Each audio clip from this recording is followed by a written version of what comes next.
G'day champions. I know a lot of you have been wondering where I've been. In 2025, I decided to quit everything that was holding me back, and it completely changed my life. I was stuck in a cycle that was just not working for me, and I knew that it had to change.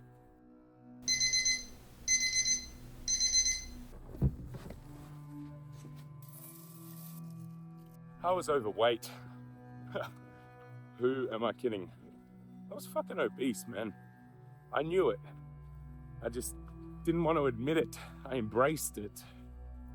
I was depressed. I had been for as long as I can remember. And I was self-medicating to try and feel something, feel nothing. But every week, I'd need a few more beers just to get that same numbness, just to get that same normal. I was able to disguise the drinking under the guise of a hard day, and I embraced the obesity. I just ate more. I'm known as Sasquatch. I just embraced it. But even though I was spiraling, ironically, I just kept quiet about it. Just kept it inside. I think it's time that I didn't do that anymore. I needed things to change. I hated myself, man. And I have for as long as I can remember. But I want to reach out to anyone who feels like that, who can relate to what I'm saying. Anyone who feels alone, whether they're alone or not. Anyone stuck in the vicious cycle of self-medicating just to numb that self-hatred, or just to make the world feel a bit more digestible, a bit more understandable when you're not stuck in your own head. I want to reach out to anyone who feels that way, who feels like, what's the point in changing? Because I felt that way for a very long time. I felt like there was no point in changing, because nothing was going to fix anything. There is a point in changing. Now look, I am the first one to admit I hate change. Absolutely hate change. And I still get days, I still get times every day that I miss that vicious cycle. I miss the 170 kilo version of myself. Still, certain points of every single day. But that doesn't mean that I was better off in that situation. I'm also going to be straight up honest with you. Anyone who tells you that exercise feels great, the runner's high, it makes you feel so good, I think they're fucking lying, because I've been on this journey for a while now, and I am still yet to experience that good feeling after exercise. I feel exhausted. I feel like the 170 kilo version of myself has just tried to run for 5 minutes. I feel flatlined. But I tell you what did feel good. When I go to put my pants on and they just fall straight off. Or when I caught a glimpse of myself in the mirror and was like, holy shit, where is the rest of me? Or when the kids were playing on the monkey bars and I grabbed hold of those bars and thought, screw it. Let's try a pull-up for the first time in my 33 years. And I tell you what, I managed to do it. That was a big turning point for me. Especially growing up as a teenage boy, all of my mates were fit athletes. I was definitely the odd one out in that scenario. And I could never do a pull-up, but I managed it. Now, when I started this journey, my first goal was 50 kilos. And I am thrilled that I have achieved that. I'm over 50 kilos down. You know, people talk about losing themselves and all of that. I've literally lost 30% of myself so far. But the good feeling that I get from that, it's fleeting. And that 50 kilos down has now become the norm. So I have set myself a new goal of striving until I'm comfortable. And that can be hard some days because that is a broad goal. I don't just mean in my weight.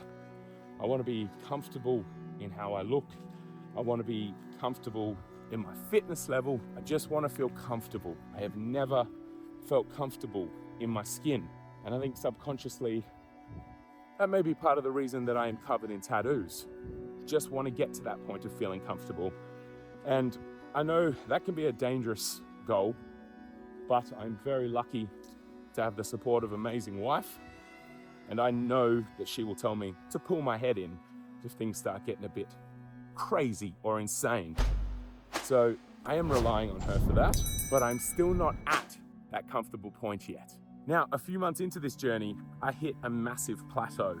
For about 8 or 9 weeks, I was restricting calories and the numbers just were not changing. It was starting to get physically impossible for me to restrict food calories anymore. So the only next logical step was to cut out alcohol. And I made this decision as I was having my last beer. It was New Year's Eve, and I decided this will be it. I'm not gonna have a beer once the new year ticks over. Apologies, the ground is extremely slippery here.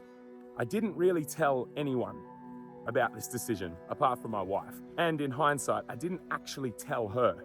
I told her I was gonna try for 6 months. And in my head, that was the perfect way to do it, because if I failed, I hadn't made any promises. I wasn't breaking any promises. I was trying, and I did try. And I got to 6 months without a beer.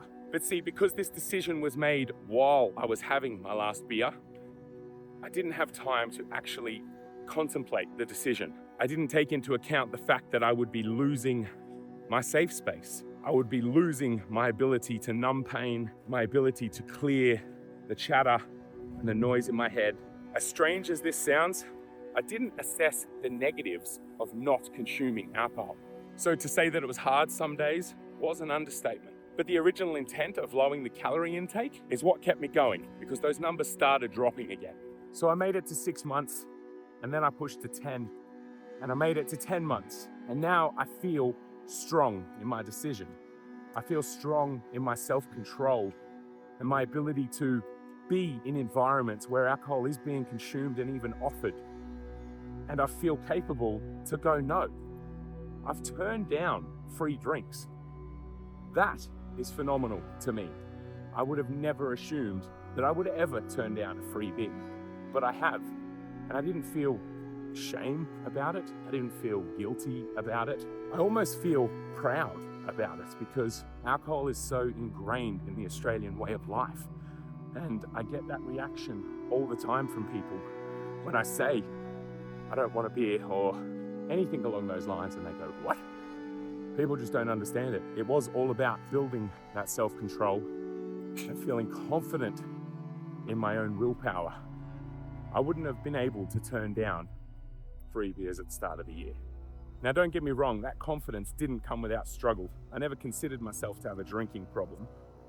On some level, I knew I had a stopping problem though.